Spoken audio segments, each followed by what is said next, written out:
Para hablar de gobernabilidad, tenemos que pisar tierra y no quedarnos en el marco teórico.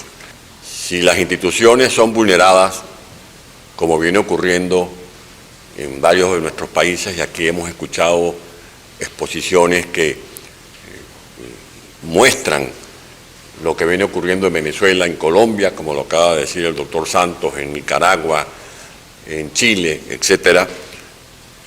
¿Cómo puede avanzar la gobernabilidad necesaria para que haya una democracia donde las instituciones funcionen bien, que haya un sistema judicial que no responda a tropelías, que haya un controlador no manejado por alguien que sobresalga por el prontuario, sino por el currículo?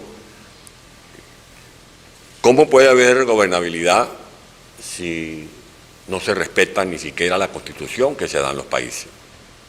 Y es lo que vienen haciendo estos grupos que responden no a una ideología, sino que responden a una agenda donde sobresale el pragmatismo corrompido y corruptor, porque ya no se puede hablar del comunismo, de la ideología que defendía Fidel Castro, o de las banderas revolucionarias que enarbolaba Marulanda, o del socialismo del siglo XXI que pregonaba Chávez, o de las ideas del sandinismo que ha derivado en esta vergonzosa dictabrujería que está oprimiendo al pueblo nicaragüense.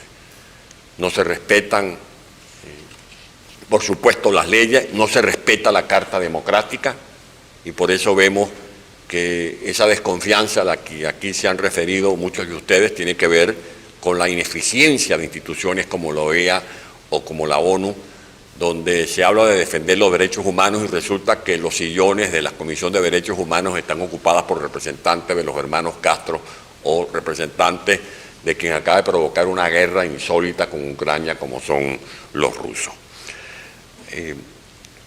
Hablaba Juan Antonio Blanco, nos pedía junto con nuestro respetado y admirado Simonovi, si estos son estados mafiosos, ¿cómo lo definimos? Bueno, yo lo defino como una corporación criminal. Venezuela ya no es un estado de derecho, ese estado de derecho que reflejaba valores, avances. Venezuela ahora es un narcoestado, es un régimen donde se desarrollan todo tipo de alianzas, como lo acaba de decir muy bien el doctor Santos. Si no le creen a Santos cuando habla del tema del narcotráfico, o lo que dijo Simonovi cuando hablaba de las megabandas, de los colectivos, de todo el entramado de las rutas por las que murió Gentil Duarte en el Piedemonte Llanero de Arauca y el Apure, o por las que ejecutaron los mercenarios a Santrich en territorio venezolano. Bueno, apelemos a la JIFE, la Junta Internacional de Fiscalización de Estupefacientes, que en el mes de marzo del año 2021 presentó en Viena un informe según el cual de Venezuela sale casi el 30% de la cocaína que circula por el mundo. ¿Y por qué? Porque están controlando las instituciones. Lo que no logró Pablo Escobar en Colombia ni el Chapo Guzmán en México lo han logrado en Venezuela. Los cuarteles, las guarniciones militares, las élites protocolarias de la Fuerza Armada Nacional han constituido el cartel de los soles, que se entiende con el cartel de Jalisco, con el de Sinaloa, con los cárteles de Colombia, que controlan la ruta del Catatumbo, que usan esa frontera de más de 1.200 kilómetros entre Colombia y Venezuela, una frontera porosa para traficar. Y en el estado Zulia, esta institución dependiente de la ONU ha confirmado que existen pistas de donde despegan aviones cargados de cocaína hacia Honduras, hacia Guatemala. Y es esa mafia o esa corporación criminal que tiene fuentes de financiamiento oscuras, como lo que ha denunciado, por ejemplo, Fundarredes, cuyo director está preso en Venezuela, el doctor Tarazona, y invoco por su libertad desde esta tribuna, por denunciar el crimen ecológico que se comete en el arco minero, que es un atentado no solo contra Venezuela, sino contra la humanidad, porque eso es un pulmón patrimonio de la humanidad. Y como lo ha documentado SOS Orinoco, que dirige la doctora Cristina Former de Burelli, y eso se hace ante los ojos del mundo. Y esa mafia, esa corporación criminal, además se vale del dinero de la corrupción.